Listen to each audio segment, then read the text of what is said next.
Let's play some hockey tonight. Energetic, passionate, and savvy. Gouche Live. Brought to you by the good people at the Hockey News and Sports Illustrated. And now, ladies and gentlemen, the Gouche. Welcome to another episode of Gouche Live right here at the home office. Of course, I've got my producer, Jordan LaRoche, joining me in just a second. Yes, he is. He's at his home office. And then we've got our really good friend out in Massachusetts. I think it's Worcester. I think it's Springfield, Massachusetts. We have James Murphy join us. But before all that gets started, I've changed alliances. Okay, still I'll be voting for the Winnipeg Jets, but I've gone away from the San Jose Sharks, and look at who I'm voting for now. Go Birdsy, go! Stanley Cup winner, no question, with Max Pacioretty. It is going to be a heck of a season, but there's some craziness going on in Columbus, and here he is, the one and only, your man, my man, Jordan LaRoche. Hey, Gooch. I don't know what's going on with the screen behind me, but I'm getting rid of it. Listen, Unbelievable what's going on. You see my new jersey? When did you? Is it actual Burns jersey or? Yeah. Can you see it? No. You were so close. Well, I got this was actually gotten through Keith Primo. This is for a charity auction that we're doing in Winnipeg, so we're really excited about that. Number one, but number two, he got me a Burnsies jersey, but it's a San Jose one, and they're pro jerseys. These are, I got to tell you, it's got the fighting strap, just in case I want to duke somebody out tonight. But what a great! I actually like this jersey. Yeah, I know. Like ever since kind of Fanatics has taken over, I mean, the fans just start getting different jerseys than the players, which I mean, it's just that's not what I want. Hey, listen, I'm doing a great job here with the technology. I hope Robert Wine's on right now, seeing some of this stuff. I always love you and I getting together. Obviously, you're in your home office. I'm in my home office, the Gouche Live production. We're not in the studio. Studio's being repaired a little bit right now. We're doing some pretty cool renovations. I'm really excited. I don't know if you're as excited as I am. And you've got some new stuff coming along. We won't talk about it tonight. We will be talking about it front part of the week. Some really, really exciting times. And I think, all in all, since you and I've got together, Gouche Live has gone through the roof. Like, we've had so many changes. You've certainly helped make it more professional. I've got a little bit better. You're great at making sure we understand what's going on. And of course, we got great guests. I'm not even going to consider James Murphy a guest anymore. He's just one of the family and one of the best. Yeah, and I mean, just kind of the viewership and just I think the way the show runs as well has just changed a lot in the last year. And for me, I've just been learning along the way as well. I mean, this is my real first experience. So thank you, Gouche. But I'm excited for what we have in the future. But I will say this, give Typhoon Productions on a follow on both Instagram and Twitter. That's where I'll be conducting my social media for the next little bit, just trying to promote what we're going to do with the bottom line. All right, we're going to be talking a lot about that over the next week or so. You're going to put up the new logo, do all that sort of stuff, and we'll explain to everybody.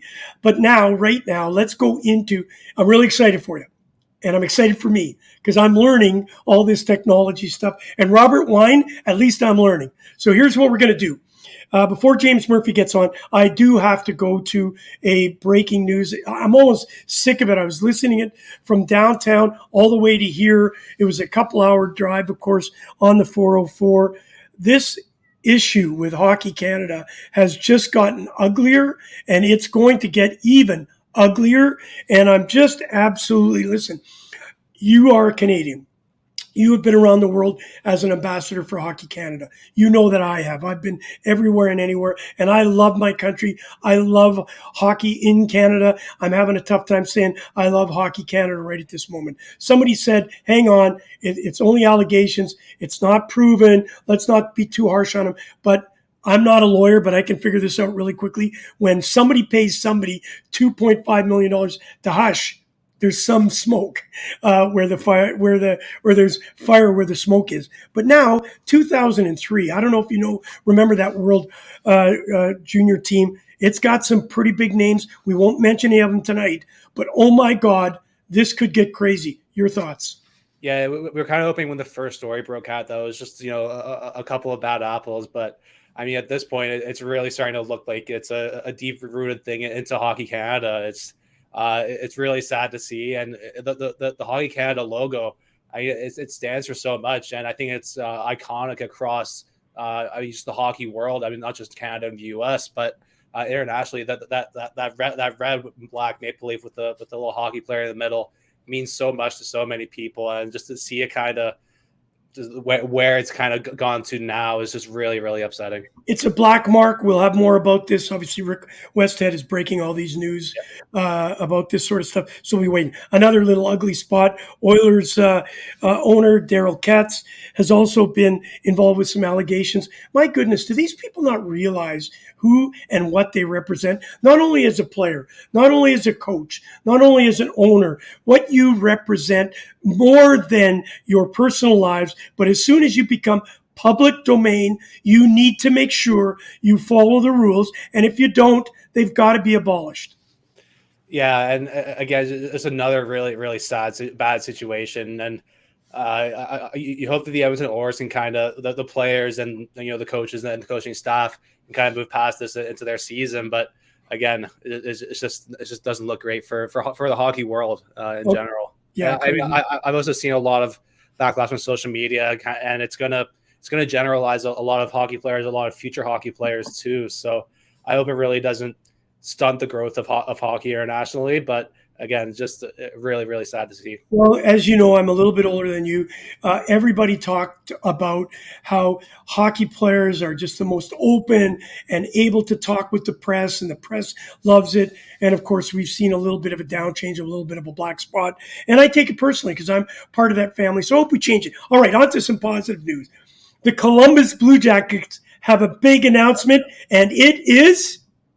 They have traded Oliver Bjorkstrand to the Seattle Kraken for a 3rd and a 5th round pick. Well, that's not the big news. Seriously. If you're a Winnipegger, you're excited about a signing of somebody for 1 year. But this signing, I think, is really important. And it probably has something to do with that trade because they needed to open up some cap space. The Columbus Blue Jackets have made an incredible signing, and that is... Patrik Laine. Finally, you got it out. A pretty good deal, like 4 years, $34.8 million. I don't know what that equates to the cap, but of course with Johnny Gaudreau, you actually did some investigating once you heard this signing. They're almost looking like the Leafs. They've got 4 players up in that higher bracket. What are these teams doing when they're starting to throw this kind of money around? I mean, I just look at the Leafs. I mean, in the situation that they've been in, having to bring in guys, not be able to get the players they want in free agency, and then having to bring in guys with veteran minimum deals. And I don't think Columbus is too far off. I mean, I just have their cap friendly up right now. They have on their roster 3 players at $750,000, another 3 on their entry level contracts. Or sorry, I should say 5 or around the $750,000 mark. That's not going to win you a lot of games, but granted, you kind of hope that top end talent can kind of carry itself and can kind of carry some of that load. But you look at a guy like Jacob Voracek, who's going to be 35 next season. Wow. Granted, he had 62 points this season, but 2 years left at $8.2 million. That's a lot to be tied up in someone that old. Where do you think he's going to play? Like, you've got some talent now in Columbus, and, Columbus now has kind of made a name for itself. They've gone out and made sure that people know Columbus is for real. Obviously, with Johnny Gaudreau, Laine selling, and Voracek. I think people can take this team seriously now, but where do you think who's playing where and who's with? The only issue with the Blue Jackets right now is just down the middle. I mean, you have Boone Jenner there, but he missed a lot last season. He will be back in the next season, but that creates another issue, which we'll get to in a little bit. But I think it's going to be Boone Jenner, Gaudreau, and Laine, and then you have Voracek. It depends what Columbus wants to do here. You have Kent Johnson somewhere in the ranks. He's a good up and coming player. I like him. Exactly, and. Did very good at the World Juniors. I believe he played in the Olympics as well. So yes, he did. Yeah.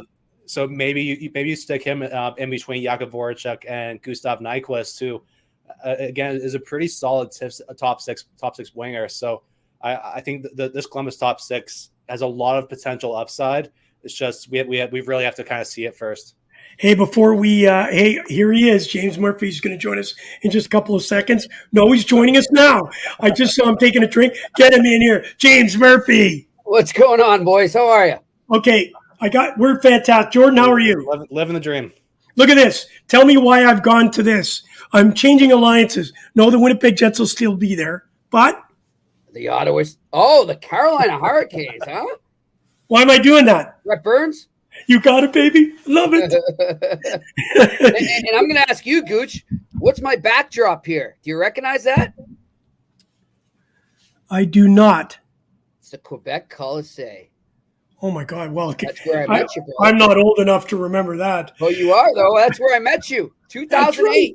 World That Championship. I apologize. That's right, and that was with Scotty McPherson and the boys. And wasn't Michelle Goulet? Weren't we on the ice for Goulet, yes. Didn't I get the We have dangle some of the stories boys? I could tell, but maybe not on this show. But Yeah, no question. Hey, listen, guys, we just finished talking about, obviously, the Columbus Blue Jackets. Really quickly, Jimmy, your thoughts on Jordan had just brought it up. They're top heavy now. Like, they've got contracts like they got at Winnipeg. In Toronto, of course.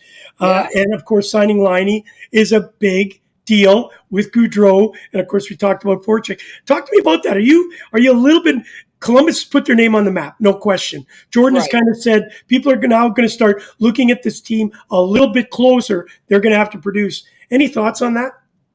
I mean, I think we touched on this the last time, Gooch, was, what about up the middle? Who's feeding Laine and who's feeding Gaudreau? It's great that they've got two bona fide snipers on the wing there, and I'm not knocking them for that. I mean, you can't, if you have the chance to do that, you can't pass it up.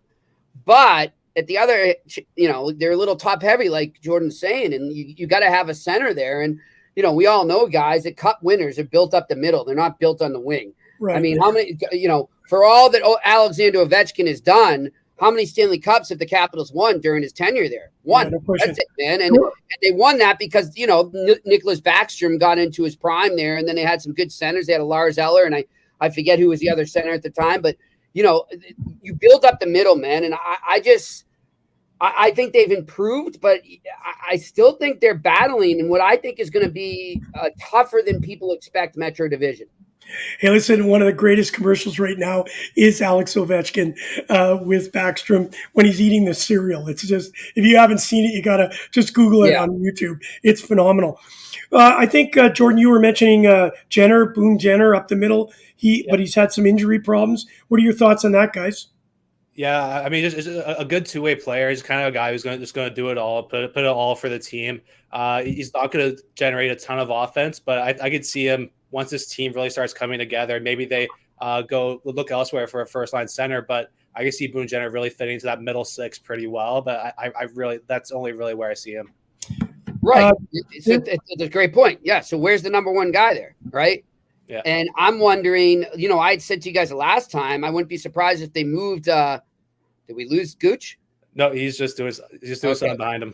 So, I wouldn't be surprised. I didn't want to listen to you. I had to leave. If they lose Laine, I wouldn't have minded that because you could then bring in maybe Kadri as your center, but right now they need a number one center. All right, let's move away from that. Of course, Laine signing 4 years. And in Winnipeg, of course, the Dubois sweepstakes are gone for a year. I want to hear from both of you. First, you, James, because I know you were close to the ground where they were talking Montreal. I don't know what you were hearing out there, Jordan. I think you maybe mentioned the Rangers. At one point. They're in it. They're in it. Okay, let's talk about that. Why does he only sign a 1 year deal?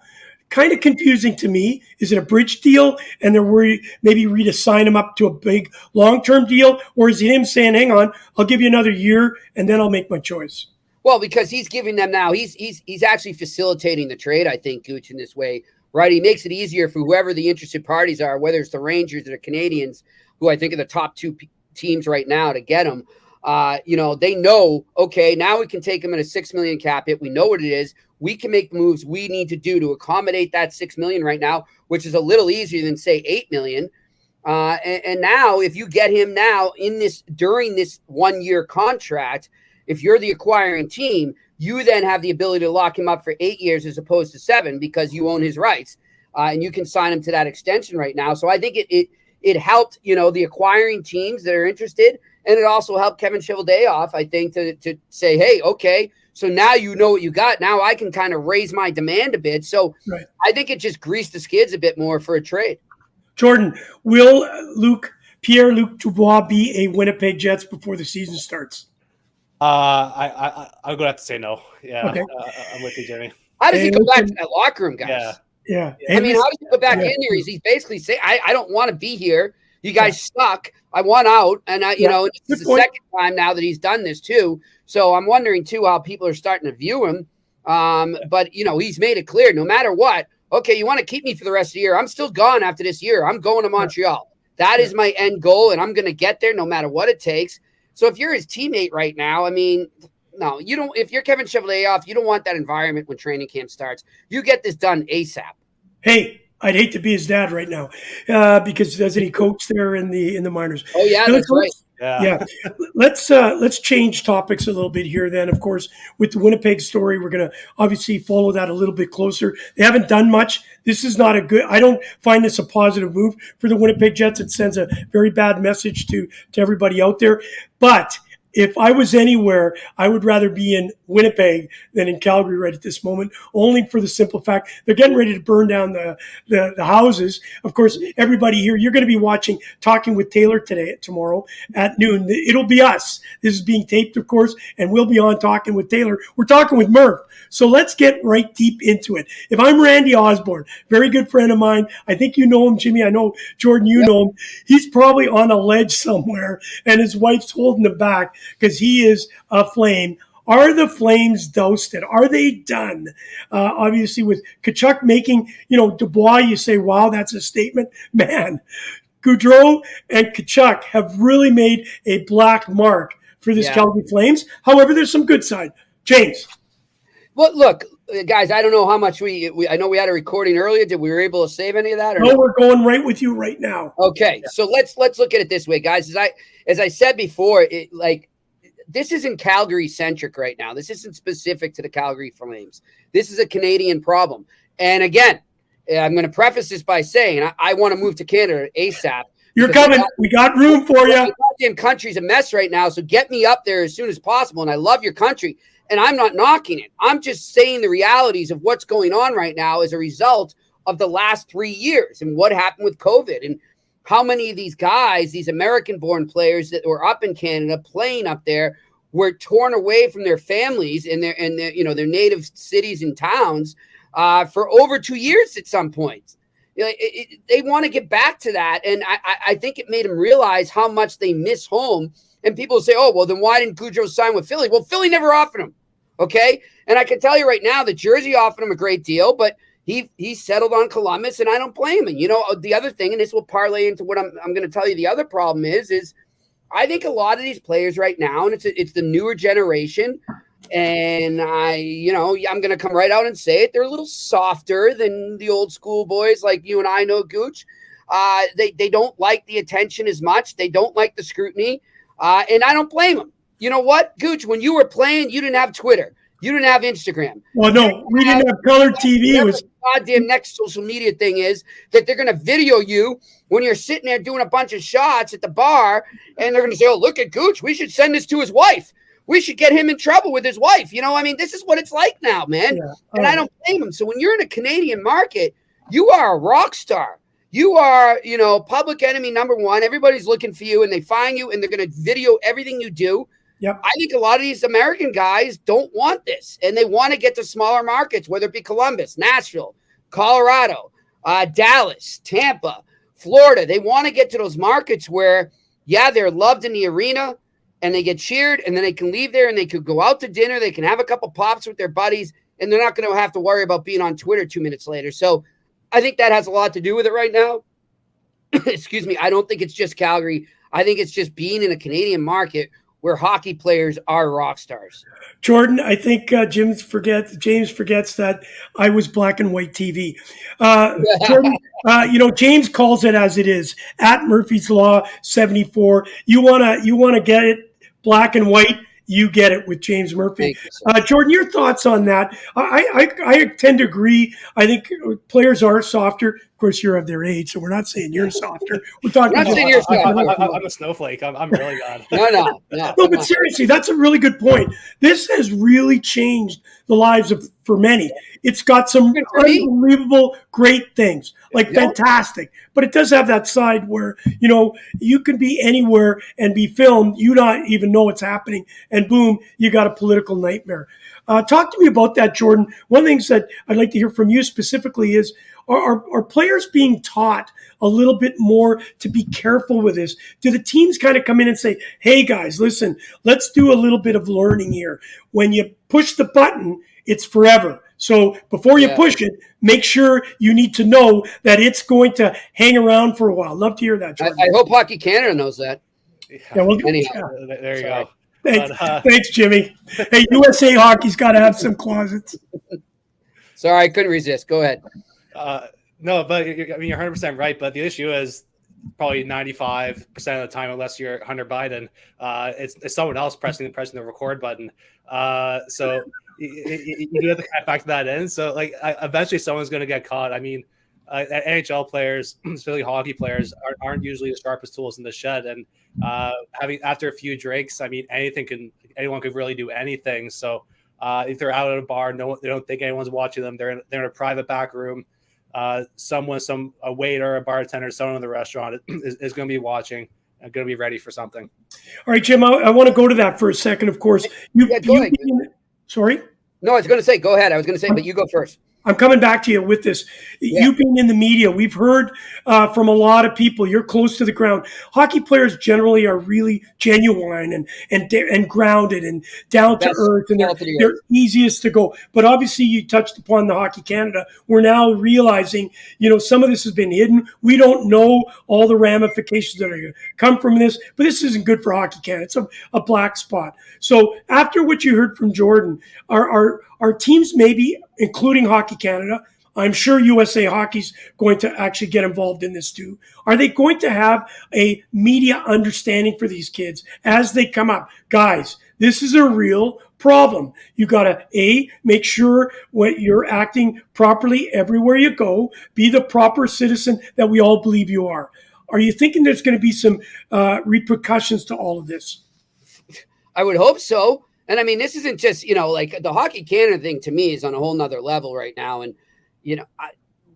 we could probably, let's just save that for another show because that could take a long time to talk about. But in terms of what we're discussing right now, I mean, I know for a fact, as far as I know, every NHL team right now has specialists that deal with the players and sit them down and they have classes, they have tips, they have handbooks.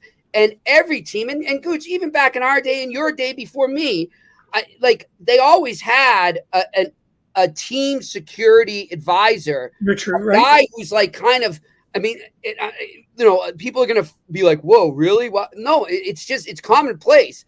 And it's just in any job, in any big job that you are in the spotlight, you're going to have somebody who's in charge of handling the situation. I don't know if you guys ever watched the show Ray Donovan. Yeah. Okay, so there's a great show on Showtime, Ray Donovan. Actually, the guy's, the character's from Boston, and it's basically his job is to put out fires for Hollywood stars and producers and big corporate people and all that. And they get in trouble. It's his job to kind of sweep it under the mark there and keep them on the right path and on the straight and narrow. And teams have had that for years now, but because of the advent of social media, it's no matter how good these guys are at their jobs to helping these kids and keeping them out of trouble, it's inevitable. So what they need to do is they need to just say, look, man, you're going to be out there. No, you could be like picking your nose and somebody's going to put it on Twitter and make some kind of deal about it. You just got to roll with it, but you really have to watch your back. And if you want to have a good time, if you want to go out and drink, there's no excuse now to drink and drive. I mean, you are ridiculous. This is coming from somebody who learned it the hard way. I got pulled over. I got arrested for drinking and driving 12 years ago, man. But, we didn't have Uber then. You have Uber now. I mean, forget about the fact that you have enough money to buy every limo in probably the state or city that you're in.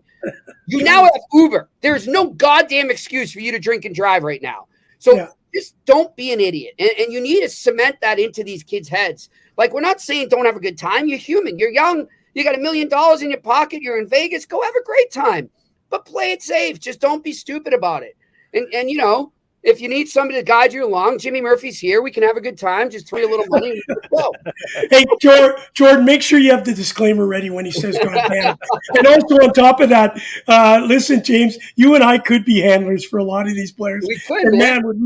We'll be the ones that are probably getting filmed. Gooch, I've had players come to me in situations that they've been in. I won't say who, but I've gotten some players out of some trouble. And it's hilarious to me. Maybe it's, you know, I was there once, right? You were there once, Gooch. But when you get older, obviously you gain more knowledge, you get wiser, and you look back and like, damn, what a goddamn idiot I was. Like, oh yeah. Hey, listen, I'd be in jail. I do this to them, and they won't listen. They just won't listen.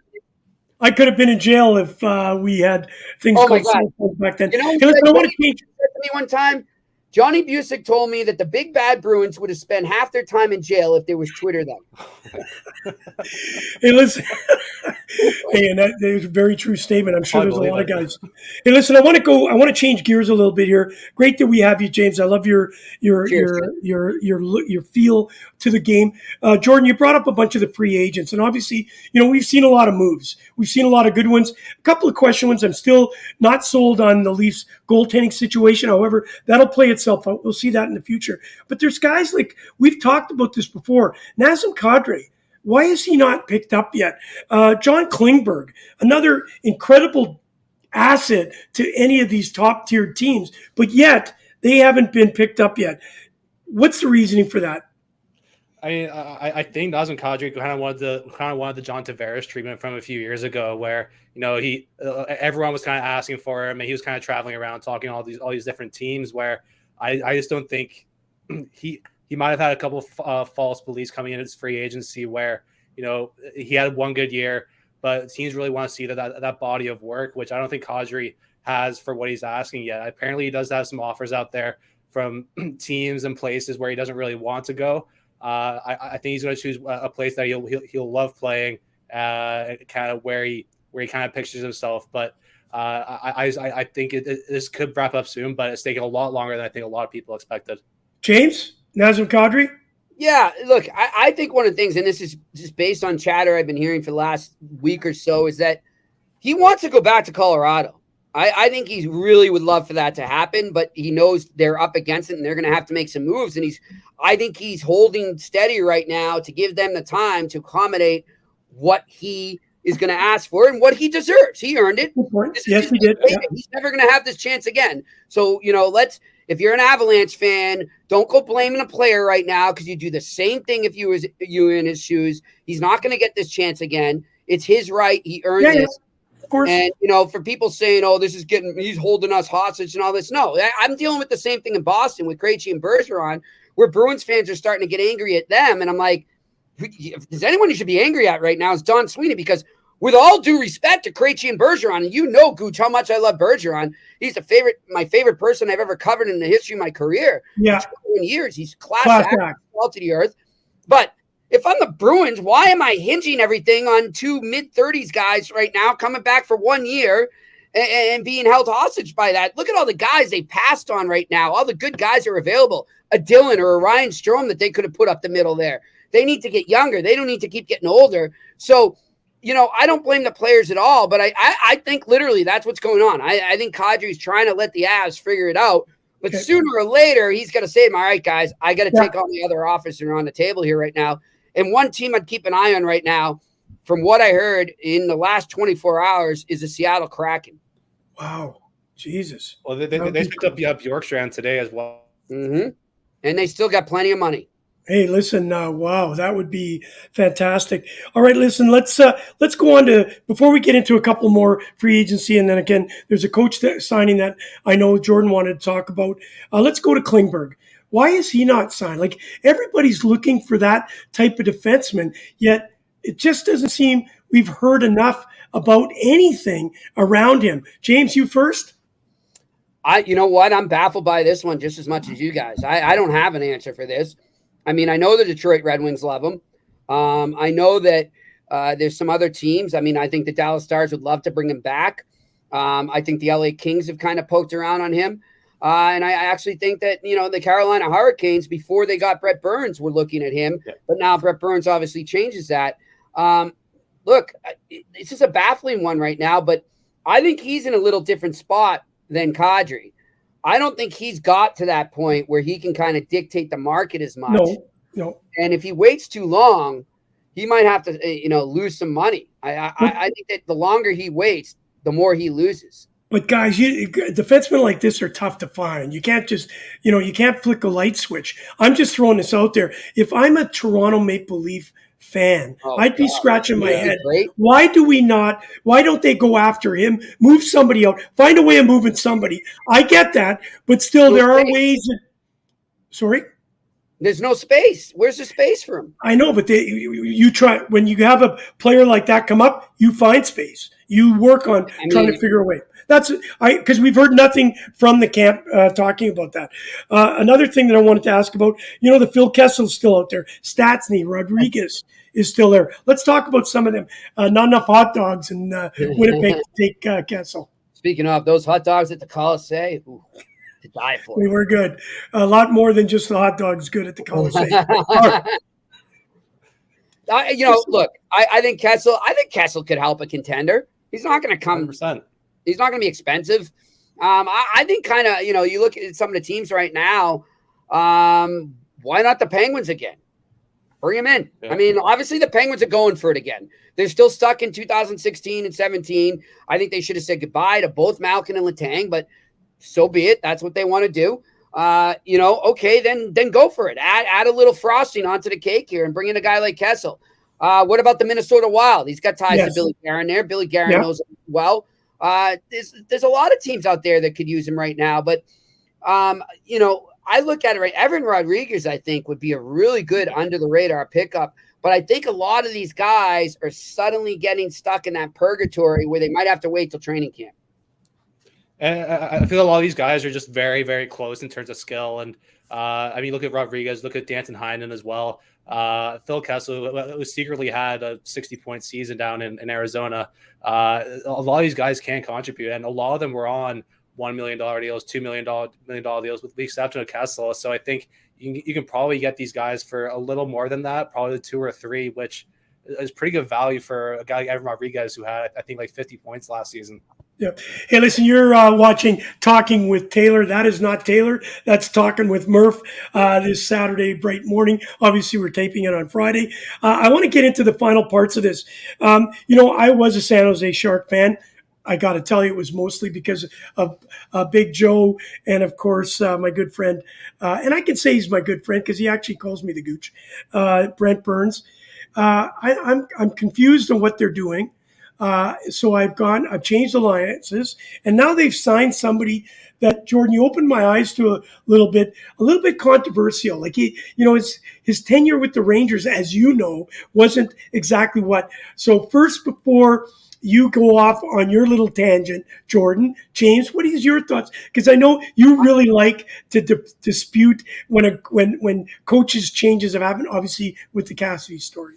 Yeah, I mean, look, I found it really interesting. Look, and I think Jordan and I are going to be on the same page as this. I'm going to preface this by saying David Quinn is a quintessential politician. He's got the good-looking eyes and a nice hairdo and a nice suit and a nice smile, and he's smooth talker. You almost could put him in a car salesman category as well, man. He knows how to sell himself, so good on him.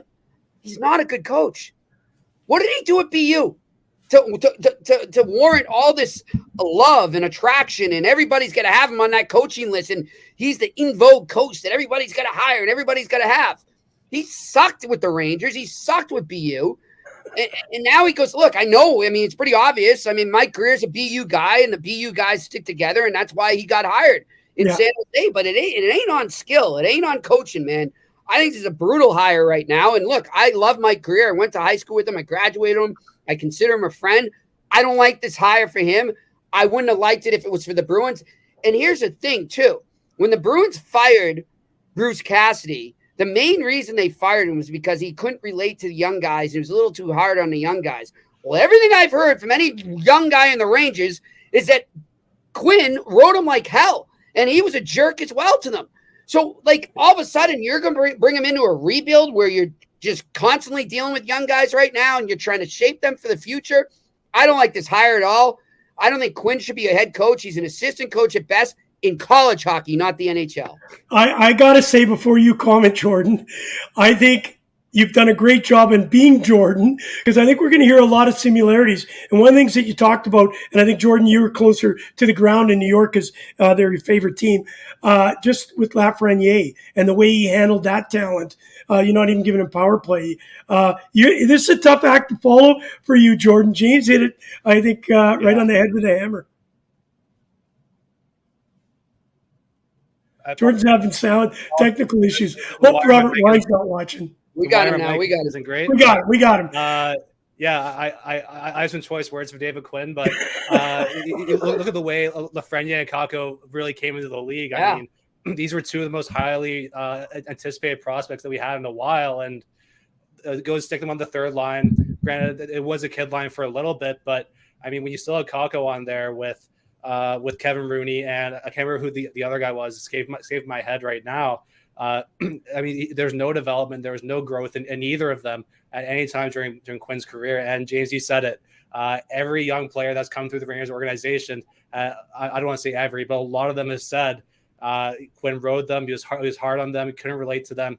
And to go to a team like San Jose, who has a lot of these good young players that they want to bring up, and even guys like Timo Meier can still grow into a better player. It seems like a really, really bad move by the San Jose Sharks, and I'm just shaking my head. And it's honestly a little bit surprising to me that he had another offer out there.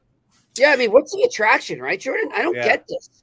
It's funny. Like I've been talking to a lot of different coaches and stuff during all these coaches. There's been a lot of assistant openings. There's been some head coach openings, and a lot of them can't figure out. They're just like, who does this guy know? What does he have on people? Like, what is the deal with him, man? What is the shine? Where did it come from? Because look at his track record, man. It's not good. I mean, he choked in the national championship game in 2015 with a stacked team against I'm not trying to knock like Providence College or anything, you know? I mean, and they were well coached, but like BU should have killed him in that game.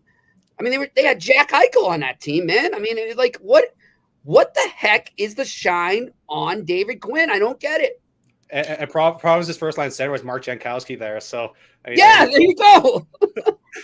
but no, and I think a lot of the reason why the Rangers brought him into the NHL in the first place was it was a little. Well, it's Chris Drury. They were preparing for Jack Eichel that the next year as well. They knew he didn't want to be there anymore, and they knew there's that tie to BU. So that was a huge reason why they brought in. Yeah, but Chris, it's look, dude, the BU guys, man, more than anyone. I come from this area. I mean, college hockey's huge where I am, and BU is like, BU is the Montreal Canadiens of college hockey around here, right? Yeah. And they stick together. They are a tight-knit group, and, it's kind of like we see a lot in coaching in general.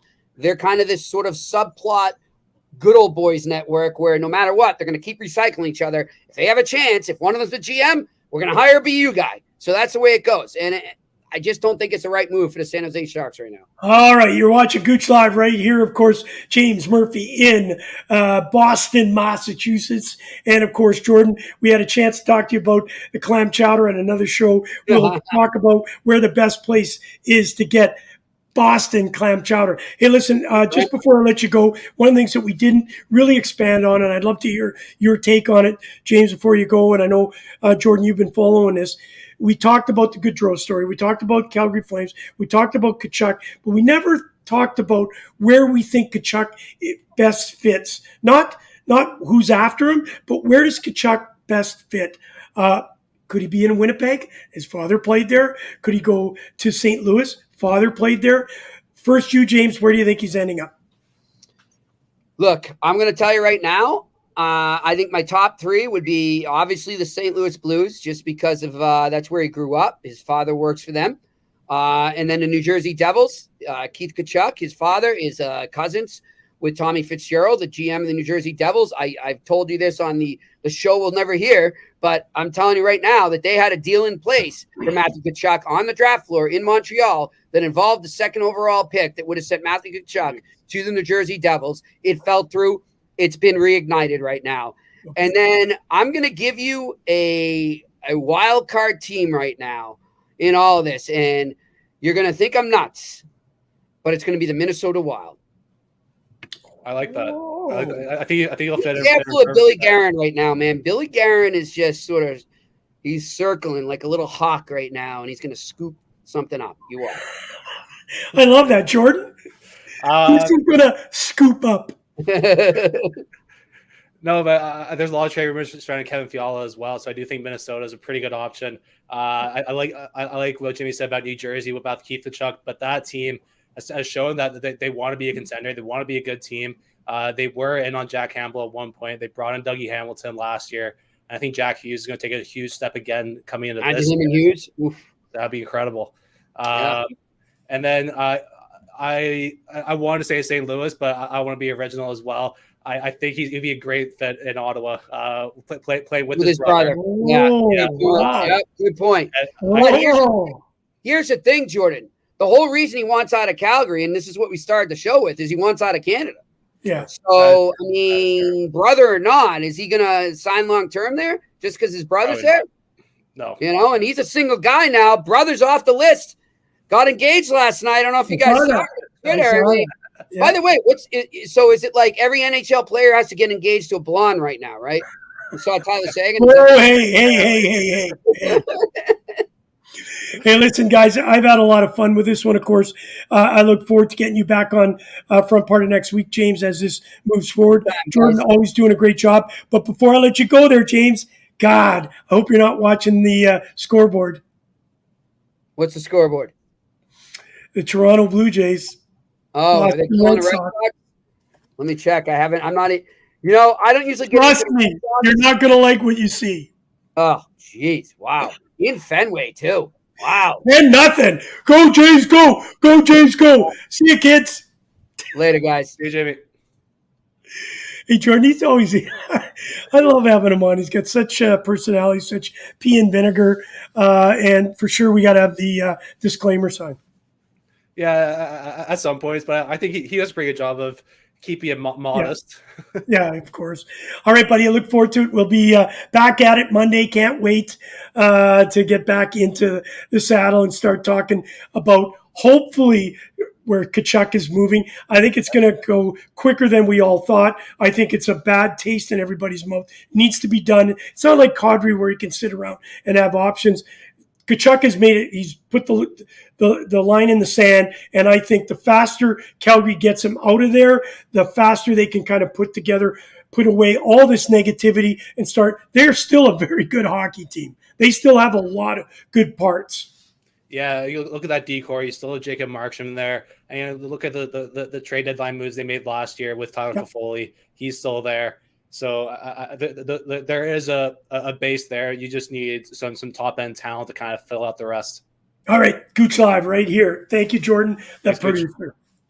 All right, what a great show. I'll tell you what, when we get those two together and they talk their stuff, I love to talk about the New York Rangers and obviously Mr. Quinn going to San Jose. I'm not quite that close to the whole thing. I was interested to listen to these two guys talk, and of course with Jordan being so close to the New York Rangers, you thought they were twins on that particular one. All right, thank you for joining Gouche Live. This will be Talking with Taylor, but we'll be Talking with Murph, and we will see you Monday night at 6 p.m. Gouche Live, brought to you by the good people at the Hockey News, and we will be at this locker room studio at the Bottom Line.